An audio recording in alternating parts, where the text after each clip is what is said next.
بسم الله الرحمن الرحيم. جەماوەری بەڕێز و خۆشەویستی کوردستان، بە پێویستی دەزانم کە لەم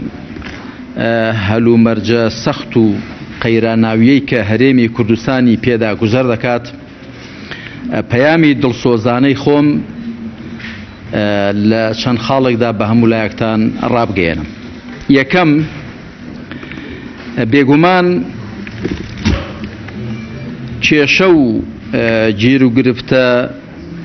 لەسەر یەک کەڵەکە بۆکانی هەرێم، بە تایبەت قەیرانی ئابووری و بارودۆخی ژیان و گوزەرانی سەختی خەڵک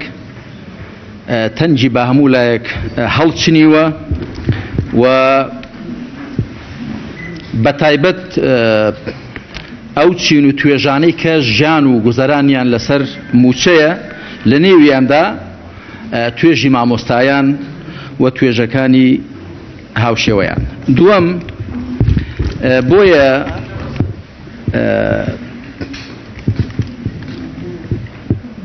ئێمە هەموو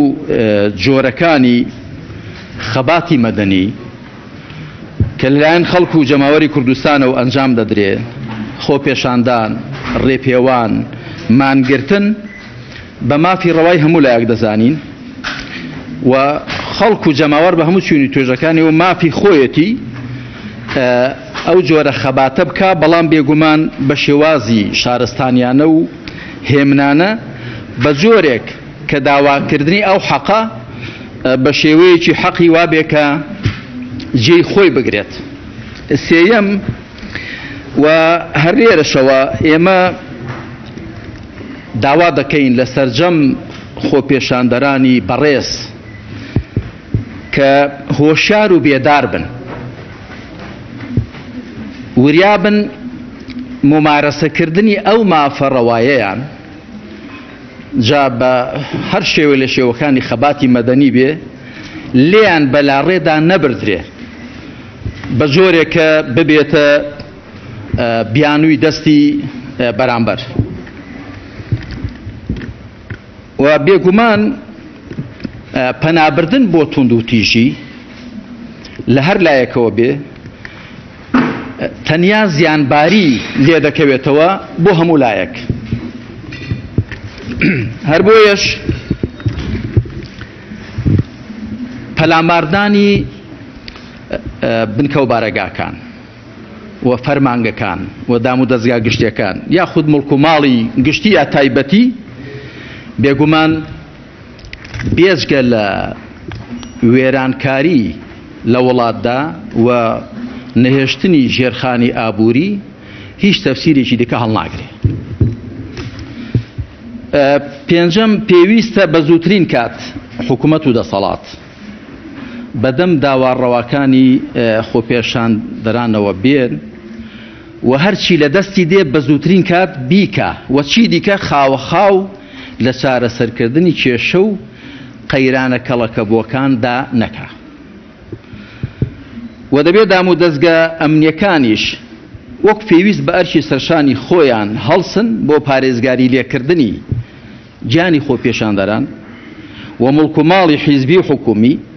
و پێویستە هەموو لایەکیش سەرنجامی شومی وڵاتانی وەکو سووریا و لیبیا و یەمەنمان لەبەرچاو بێت. شەشەم، کۆمەڵی ئیسلامیش کە هەردەم لە بەرەی خەڵک و جەماوەر و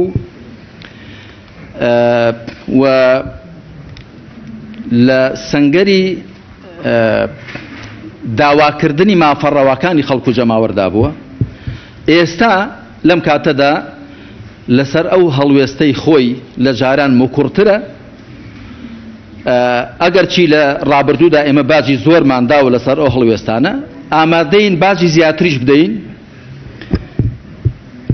بەڵام بێگومان داواکردنی حەق دەبێت بە شێوازێکی حەق بێ و هەڵبەتە ئەگەر کاتی خۆیشی پێشنیاری گۆڕینی حکوومەت و پێکەنانی حکوومەتی کاتی یا حکوومەتی ڕزگاری نیشتیمانی وەرگیرابایە، دۆخەکە بەم حاڵە نەدەگەیشت. خاڵی حوتەم و کۆتایی